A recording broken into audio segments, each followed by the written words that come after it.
Hare Krishna. Should we start, Prabhus?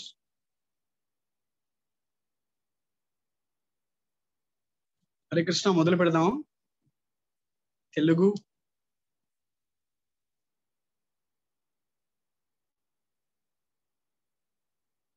Hare Krishna. Prashanth ప్రభు.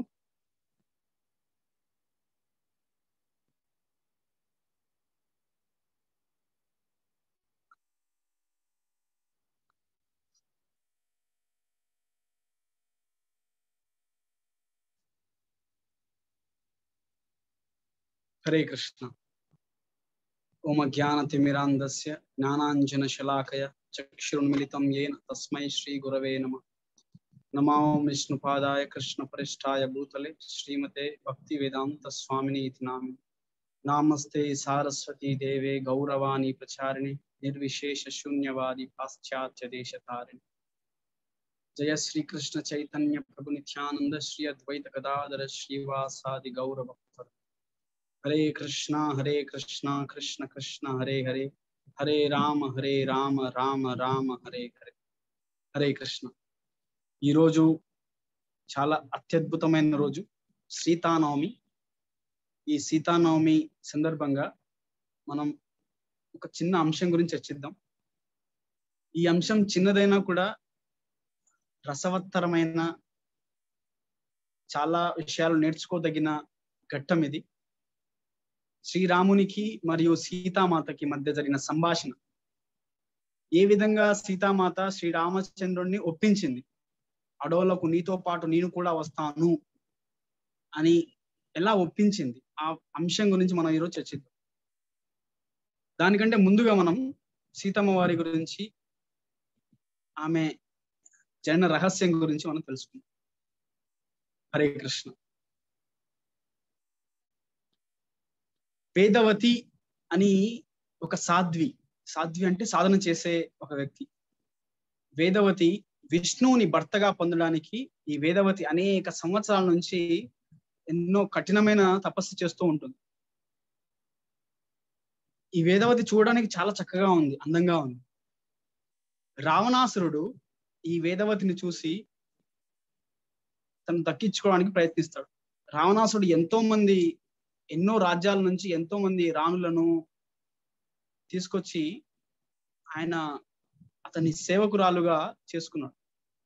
అదే రావణాసురుడు ఈ వేదవతిపై కన్ను పెట్టి, వేదవతిపై ఏమంటారు, ఇప్పట్లో రేప్ అంటారు, అప్పట్లో బలవంతంగా ఆమెను అనుభవించాడు. ఈ రేప్ అన్నది కొత్త విషయం ఏం కాదు. చాలా రకరకాల వ్యక్తులు ఎన్నో సందర్భాల్లో చేసినవే. రావణాసురుడు వేదవతిని చెరబట్టి ఆమెను మానభంగం చేస్తాడు. వేదవతి ఎంతో కోపంతో రావణాసురునిపై రావణాసురునికి శాపం ఇస్తుంది, నా ద్వారానే నీ అంతం ఉంటుంది అని. సో ఆ ఘట్టం అక్కడికి పూర్తవుతుంది. ఒకానొక సమయంలో శ్రీలంకలో రావణాసుని రాజ్యంలో ఒక చిన్న కొలనులో ఒక చిన్న పాప దొరుకుతుంది. చూడడానికి చాలా చక్కగా ఉంది, అందంగా ఉంది అని రావణాసుడు పెంచుకోవాలని ఆ పాపను తీసుకుని రాజ్యానికి వస్తాడు. కానీ అక్కడ ఉన్న పండితులు, ఈ చిన్న పాపే నువ్వు నాశనానికి గురవుతావు ఈ చిన్న పాప వల్ల అని చెప్పి రావణాసుడికి కొంచెం భయం చెప్పాడు. రావణాసుడు సరే చంపేద్దాం అనుకున్నాడు.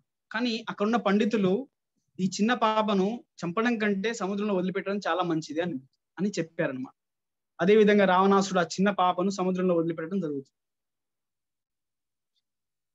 శ్రీలంకలో యజ్ఞం చేయాలంటే చాలా గొప్ప విషయం. ఎవరు యజ్ఞం చేసేవాళ్ళు కాదు. యజ్ఞ పురుషుడు ఎవరు? శ్రీ విష్ణుని కొలిచే వాళ్ళు ఎవరు ఉండరు శ్రీలంకలో. అందరూ శైవస్తులు అన్నమాట. శ్రీలంకలో అందరూ శివభక్తులు. ఒక విధంగా ఎవరైనా యజ్ఞం చేస్తే రావణాసురుడు వాళ్ళని హతమార్చేవాడు. యజ్ఞం చేయాలంటే పెద్ద పన్ను కట్టాల్సి వస్తుంది. ఆ పన్ను ఏంటి? 1 లీటర్ ఒక బాటిల్లో తన రక్తాన్ని ఇవ్వాల్సి వస్తుంది. చూడండి, మొన్న ఔరంగజేబ్ మహమ్మదీయులు పరిపాలించే సమయంలో జిజియా పన్ను అని ఒకటి మొదలు పెట్టారు. అదే విధంగా రావణాసురుడు ఎవరైనా యజ్ఞం చేయాలనుకుంటే ఒక పన్ను పెట్టేవాడు. ఆ పన్ను ఏంటంటే ఒక బాటిల్లో ఎవరైతే యజ్ఞం చేయాలనుకుంటున్నారో వాళ్ళ శరీరం నుంచి రక్తం ఇవ్వాలి. ఇలా రావణాసుని ఆ రాజ్యంలో చాలా చోట్ల ఈ రక్తపు బాటిల్స్ బాగా నిండిపోయాయి. దాన్ని చూసి పండితులు ఇలా చేస్తే తర్వాత నెలలో, ఒక వారంలో పెద్ద రాజ్యంలోనే పెద్ద రోగం ప్రబలిస్తుంది అని భయం చెప్పారు రావణాసుడికి. రావణాసుడు అది విని భయపడి ఏం చేద్దామో పండితుల్ని అడిగాడు. సో అక్కడున్న పండితులు ఇమ్మీడియట్ గా తురంత్ ఇప్పటికిప్పుడే ఈ రక్తాన్ని నాశనం చేయాలి, ఇలా ఉంచుకోకూడదు. పన్ను రూపంలో వచ్చిన ఈ రక్తం పెద్ద ఎపిడమిక్, మొన్న వచ్చిన కరోనా లాంటి కొత్త కొత్త రోగాలు వచ్చేస్తాయి, దీన్ని ఇప్పటికిప్పుడే నాశనం చేయాలి అంటుంటారు. కానీ రావణాసునికి ఏ మార్గం దొరకలేదు. కానీ తన శత్రు రాజైన జనక మహారాజ్ రాజ్యంలో భూమి లోపల ఈ రక్తాన్ని పెట్టేసి పాతి పెట్టేస్తారు. అప్పటి నుంచే రావణాసునికి జనక మహారాజ్ అంటే కొంచెం రైవల్టీ జరుగుతుంది అనమాట. సో ఆ విధంగా ఈ రక్తాన్ని మొత్తం మిథిలా రాజ్యంలో భూస్థాపితం చేయడం వల్ల మిథిలా రాజ్యంలో కరువు కాటకాలు, భూమిలో ఎటువంటి పంట పండేది కాదు. ఆ రక్తం వల్ల, పన్ను రూపంలో వచ్చిన రక్తం, రావణాసుడు మిథిలా నగరంలో భూస్థాపితం చేసిన రక్తం ద్వారా ఎటువంటి పంట పండేది కాదు. జనక మహారాజ్ ఇవన్నీ చూసి, ఈ ఆర్థిక సంక్షోభం చూసి తన దగ్గర ఉన్న అంత సంపదని మొత్తం ప్రజలకు దారపోసేవాడు. లాకర్ ని ఓపెన్ చేసి వచ్చిన వాళ్ళు వచ్చినట్టుగా తీసేసుకోండి అని చెప్పేవాడు. కానీ ప్రజలు జనక మహారాజ్ దగ్గరికి వచ్చి, నువ్వు ఎన్నిస్తే మాకు ఎలా కడుపు నిండుతుంది, మాకు తినడానికి తిండి కావాలి, మా దగ్గర ఎంత టెక్నాలజీ ఉన్నా, ఎన్ని మొబైల్స్, ఎంత కంప్యూటర్లు ఎన్ని ఉన్నా కూడా తినడానికి తిండి లేకపోతే జీవనం జరగదు. సో జనక మహారాజ్ మళ్ళీ పండితులను అడిగాడు. చూడండి, రాజు ప్రతిసారి పండితుల సలహా మేరకే రాజ్యాన్ని పరిపాలించాలి. జనక మహారాజ్ పండితులను అడిగాడు, ఏం చేద్దాం ఇప్పుడు, ఇలా సంక్షోభం వచ్చింది, ఆర్థిక సంక్షోభం, పంట పండట్లేదు, ఏం చేయాలి అంటే పండితులు అప్పుడు జనక మహారాజుకు నువ్వు స్వయంగా హలాన్ని పట్టి నేలను దున్ను, పంట పండుతుంది అని పండితులు సలహా ఇచ్చారు. జనక మహారాజు పండితుల సలహా మేరకు హలాన్ని పట్టి భూమిని దున్నడం మొదలుపెట్టాడు. అలా దున్నే విధానంలో ఒక పెద్ద బాక్స్ బయటపడుతుంది, బంగారు బాక్స్. ఆ బాక్స్ లో చిన్న పాప దొరుకుతుంది జనక మహారాజు. ఎవరైతే రావణాసుడు సముద్రంలో వదిలిపెట్టిన పాపనే, ఆ చిన్న పాపనే ఈమె. ఆ వేదవతే మళ్ళీ సీతాదేవిగా జన్మం తీసుకుంటుంది. సీత అని ఎందుకు పేరు వచ్చిందంటే, పొలం దున్నేటప్పుడు, ఈ కాలం మీరు హలం చూసి ఉండరు, ఈవెన్ మీరు ట్రాక్టర్ వెనుక భాగంలో ఉన్నది పొలం దున్నడానికి ఉపయోగించిన దాన్ని చివరి భాగాన్ని సీత అంటారు. చాలా షార్ప్ గా ఉంటుంది, అది భూమి దున్నడానికి పనికి వస్తుంది, దాన్ని సీత అంటారు. అందుకు సీతమ్మ వారికి సీత అని పేరు వచ్చింది. జనక మహారాజుకి పుట్టడం వల్ల జానకి అని పేరు వచ్చింది. మిథిలా నగరానికి రాణిలా ఉండడం వల్ల ఆమెకి మైథిలి అని పేరు కూడా వచ్చింది. ఇలా సీతమ్మ వారికి అనేక పేర్లు ఉన్నాయి. వైదేహి అని పేరు కూడా వచ్చింది. సీతమ్మ వారు అలా జనక మహారాజు యొక్క పొలం దున్నే విధానంలో సీతమ్మ వారు బయటపడ్డారు. సీతమ్మకు మరొక పేరు అయోనిజ. అయోనిజ అంటే ఎటువంటి సంభోగం ద్వారా జన్మ కలిగింది కాదు. సీతమ్మ వారు, శ్రీమతి రాధారాణి, వీళ్ళు ఎటువంటి మానవ సంబంధం వల్ల జన్మ తీసుకున్న వాళ్ళు కాదు. శ్రీకృష్ణుడు భగవద్గీతలో ఈ విషయాన్ని చెప్తారు. దివ్యం, వెరీ చాలా చాలా ప్రాముఖ్యమైన జననం సీతమ్మ వారి జననం. ఈ రోజు సీతానవమి. ఈ రోజునే సీతమ్మ వారు ఆవిర్భవించడం జరిగింది. ఒక తల్లి గర్భం నుంచి కాదు, భూమి నుంచి. అయోనిజ అని అంటారు. అయోనిజ అంటే ఎటువంటి యోని సంబంధం లేకుండా ఆవిర్భవించింది కాబట్టి సీతమ్మ వారికి మరొక పేరు అయోనిజ. చాలా పవిత్రమైన జననం సీతమ్మ వారి, సీతానవమి. ఈరోజు చాలా మందికి ఈరోజు సీతానవమి అనే విషయం తెలియదు. మనం గీతా ఫర్ యూత్ ఈ సందర్భంగా మీ అందరికీ తెలియజేస్తుంది ఏమనుకుంటున్నామంటే, మన హిస్టరీని, మన చారిత్రక ఘట్టాలను, మన చారిత్రక అంశాలను మనం తెలుసుకోవాలి. చాలా విషయాలపై మనం రీసెర్చ్ చేస్తూ ఉంటాం, కానీ మన చారిత్రక ఘట్టాలు, మన చారిత్రక అంశాల గురించి మనం తెలుసుకోవాలి.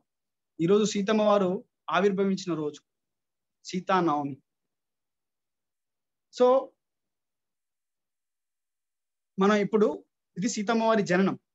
సీతమ్మ వారి ఎలా వేదవతి నుంచి చిన్న పాపగా, ఆ పాప సముద్రంలో పడి, సముద్రం నుంచి మైథిలి నగరం, జనక మహారాజ్ సామ్రాజ్యంలో ఎలా ఆవిర్భవించిందో మనం చర్చించాం.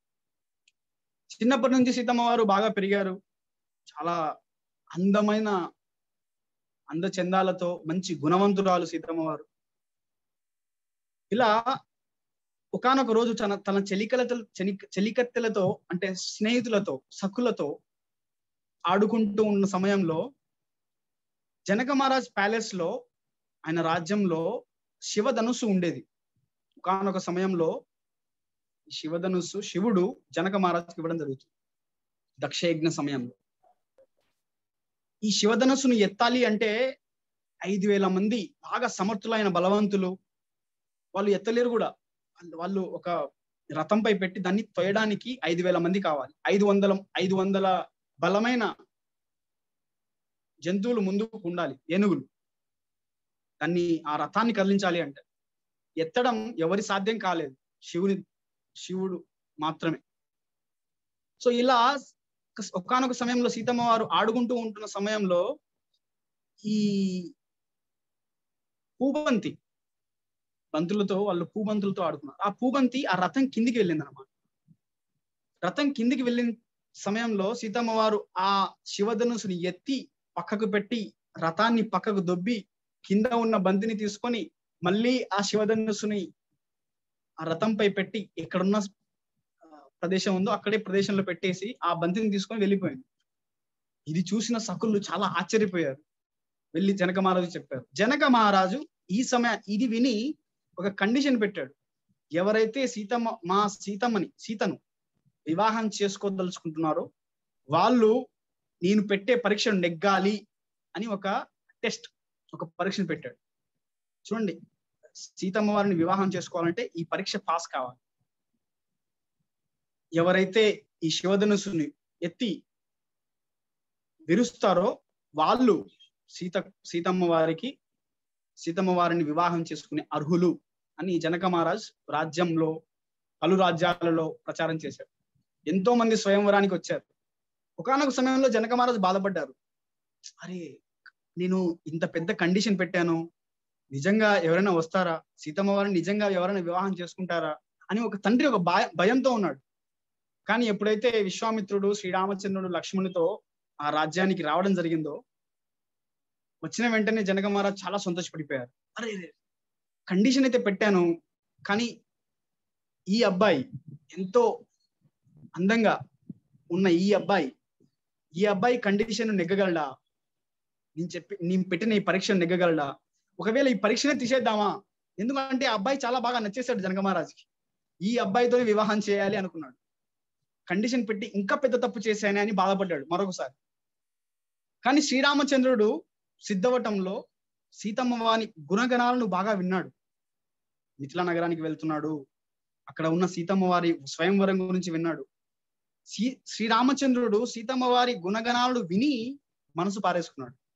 ఎలా అయితే రుక్మిణీదేవి శ్రీకృష్ణుని గురించి విని శ్రీకృష్ణుని పట్ల ప్రేమను పెంపొందించుకోయిందో, అదే విధంగా శ్రీరామచంద్రుడు సీతమ్మ వారి గురించి, ఆమె గుణగణాల గురించి విని శ్రీరామచంద్రుడు మనసు పారేసుకున్నాడు. లవ్ స్టోరీ మొదలైంది.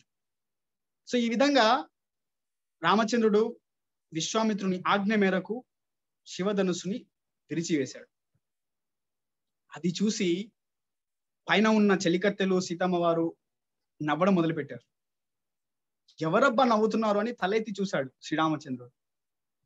అంతమందిలో నేను ఏ అమ్మాయి గురించి అయితే విన్నానో అదే అమ్మాయినా స్వయంవరానికి తయారుగా ఉన్నది అని ఒక సంశయంతో తిరిగి చూశాడు.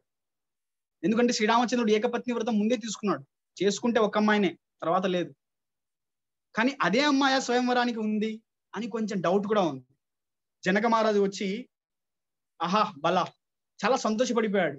నేను ఏ అబ్బాయి అయితే అనుకున్నానో ఆ అబ్బాయే నేను పెట్టిన పరీక్షను నెగ్గాడు అని.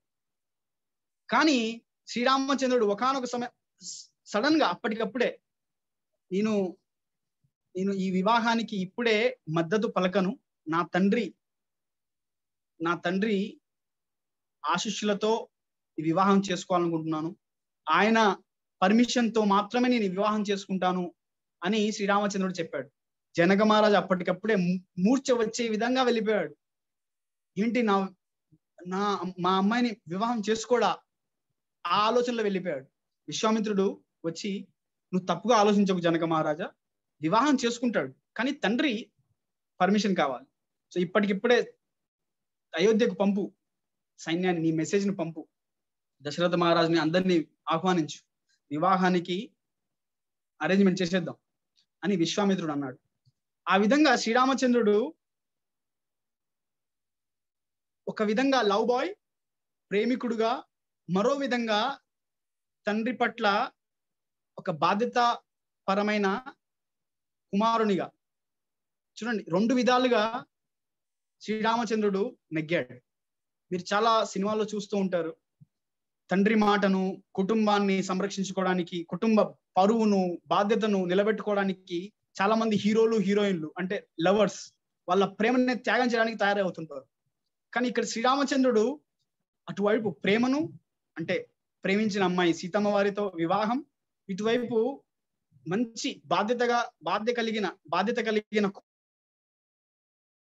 కుమారునిగా 2 విధాలుగా ప్రవర్తించాడు శ్రీరామచంద్రుడు.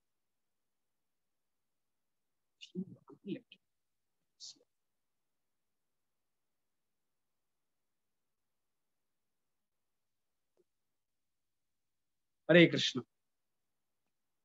సో ఈ విధంగా శ్రీరామచంద్రుడు 2 విధాలుగా నెగ్గాడు. వివాహం జరిగింది, స్వయంవరంలో నెగ్గాడు, వివాహం జరిగిపోయింది. 12 సంవత్సరాల తరువాత ఇప్పుడు నిజమైన ఘట్టానికి వద్దాం. శ్రీరామచంద్రుడు, సీతమ్మ వారు 12 సంవత్సరాల తర్వాత అయోధ్యలో వాళ్ళిద్దరూ ఒక రూమ్ లో, వాళ్ళ పర్సనల్ రూమ్ లో ఉన్నారు. దశరథ మహారాజ్ కైకేయి నుంచి ఒక మెసేజ్, ఒక సందేశం సుమంత్ర తీసుకొని శ్రీరామచంద్రుని పర్సనల్ ప్యాలెస్ కి రావడం జరుగుతుంది. రామ, దశరథ మహారాజ్, కైకేయి మాత మిమ్మల్ని ఇప్పటికిప్పుడే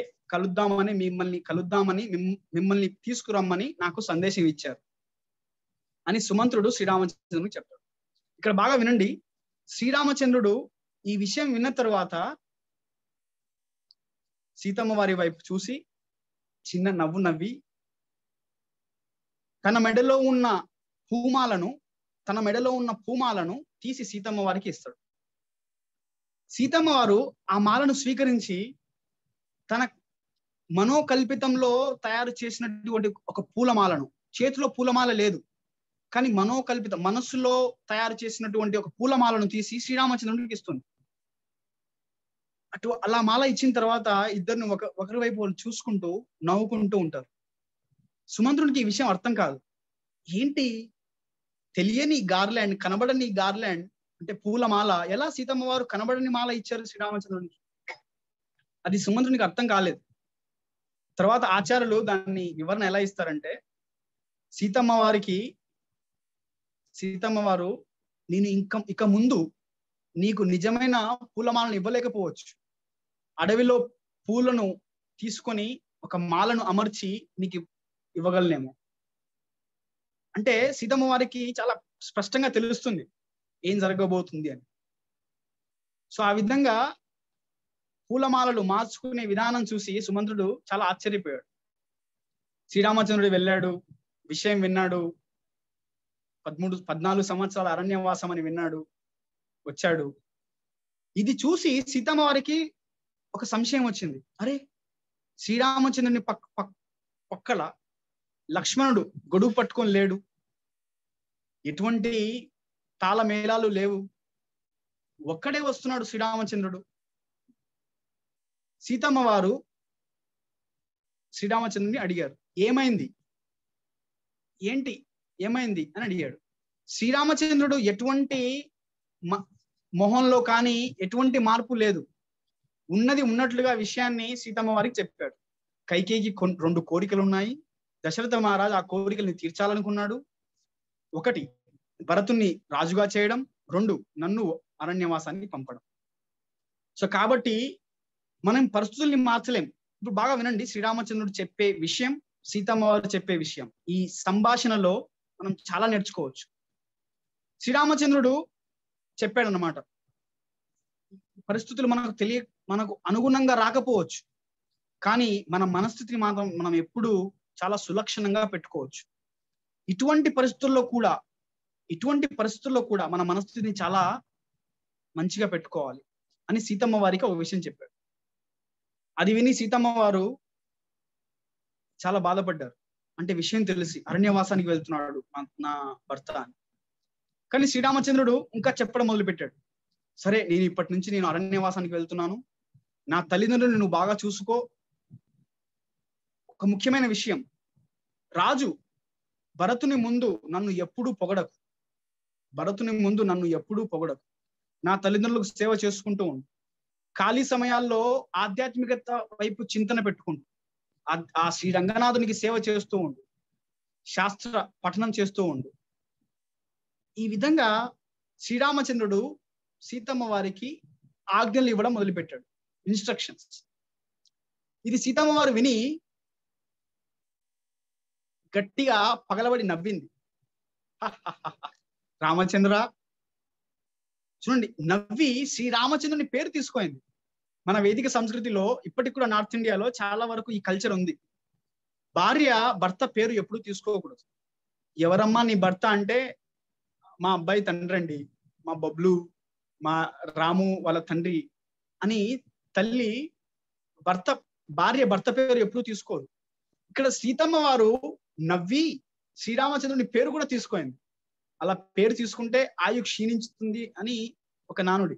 కానీ సీతమ్మ వారు అలా పేరు తీసుకొని వెంటనే సిగ్గుపడడం మొదలుపెట్టింది.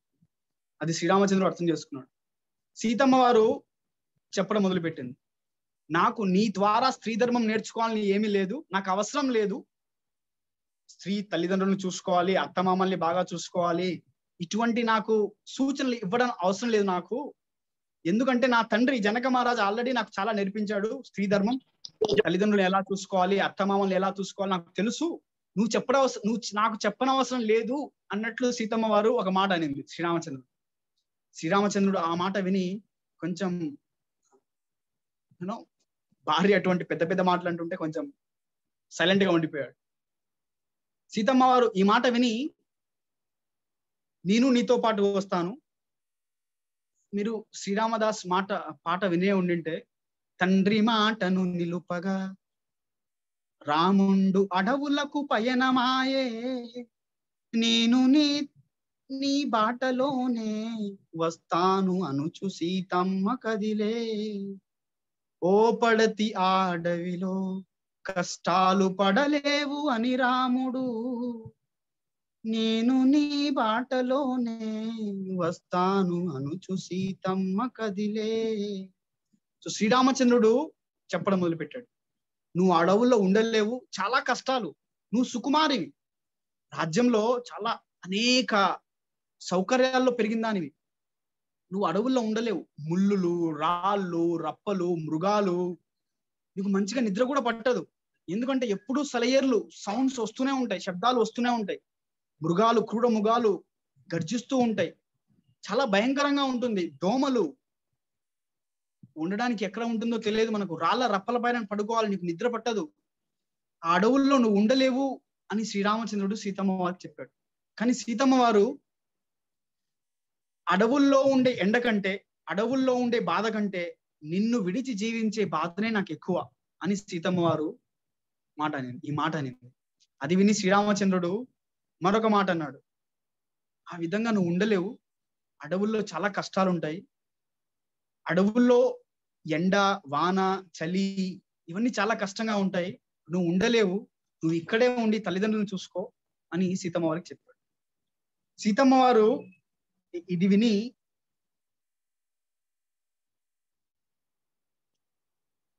సీతమ్మ వారు ఈ మాట విని ఒక మంచి శ్లోకం చెప్పింది, అది రామాయణంలో ఉంది. ఆ శ్లోకం చెప్పట్లేదు, దాని అర్థం చెప్తాం. ఇది చివరి బాణం వదిలిపెట్టింది సీతమ్మ వారు. చివరి బాణం అంటే భర్తని ఒప్పించాలి అంటే ఇంతకంటే పెద్ద బాణం లేదు అని సీతమ్మ వారు చివరి బాణం శ్రీరామచంద్రుని ఒప్పించడానికి ఈ మాట చెప్పింది.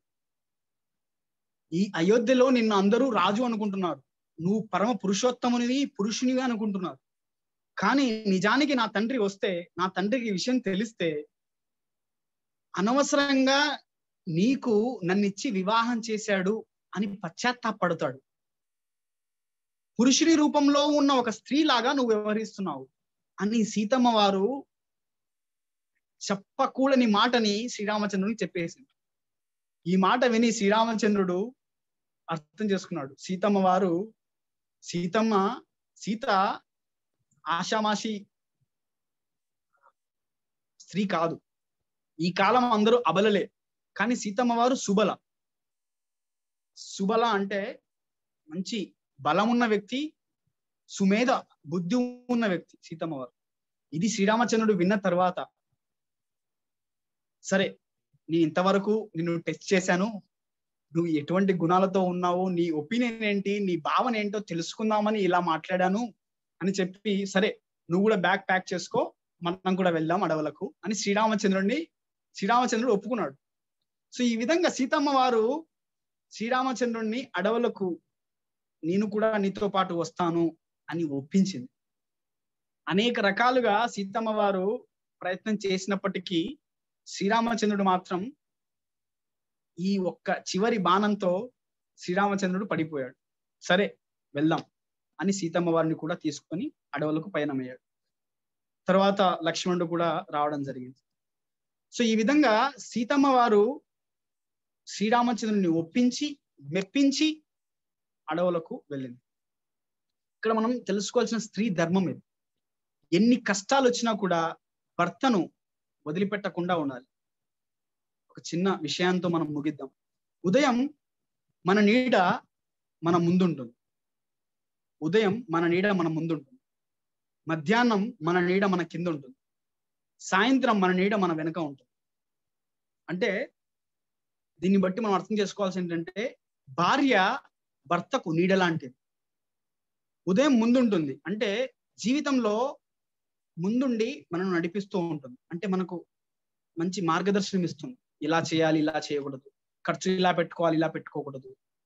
స్త్రీ మన ముందుండి మనకు నడిపిస్తుంది. ఉదయం అంటే మొదటి జీవితంలో.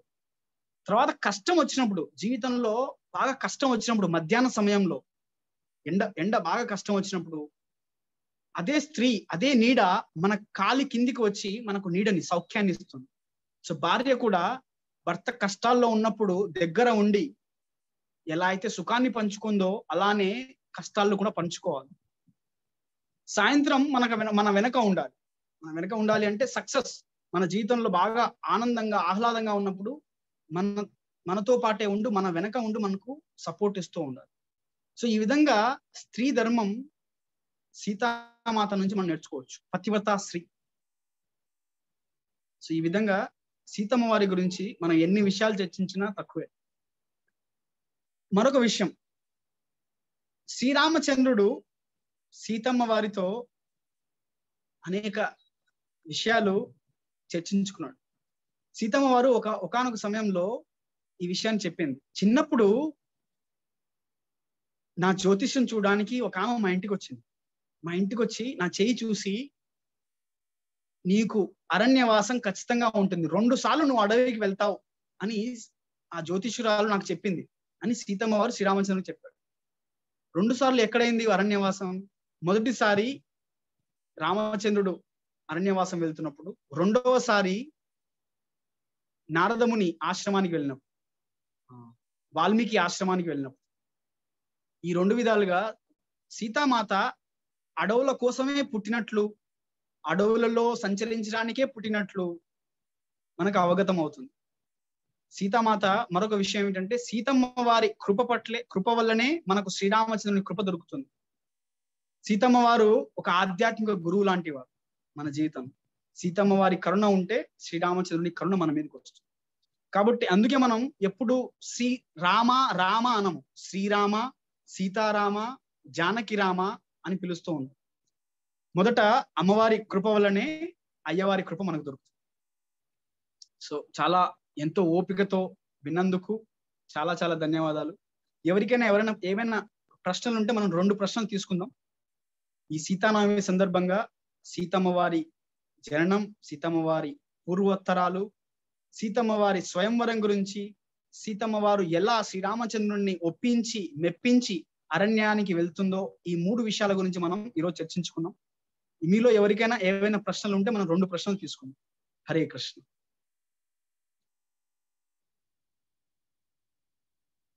సో మీరు ప్రశ్న ఓకే, ఎస్, మీరు ప్రశ్న ఓపెన్ గా అడగండి, టెక్స్ట్ బాగా కాకుండా. 2 minutes మన దగ్గర టైం ఉంది. ఓకే. హరే కృష్ణ ప్రభుజీ. హరే కృష్ణ ప్రభుజీ. ప్రభుజీ, ఒక 10 నిమిషాలు నేను లేట్ గా జాయిన్ అయ్యాను. కొద్దిగా నాకు సీతా మాత తల్లిదండ్రుల పేర్లు కావాలి. సీతమ్మ వారు అయోనిజ, ఆమె ఎటువంటి తల్లిదండ్రులకు పుట్టలేదు. ఓకే. అయోనిజ అంటే ఆమె స్వయంగా ప్రకటమైన సీతమ్మ వారు. అయోనిజ అంటే ఎటువంటి యోని సంబంధం లేకుండా పుట్టింది సీతామాత. ఎలా అయితే నరసింహ భగవానుడు ఎటువంటి తల్లిదండ్రులు లేకుండా ఆవిర్భవించాడో అలా.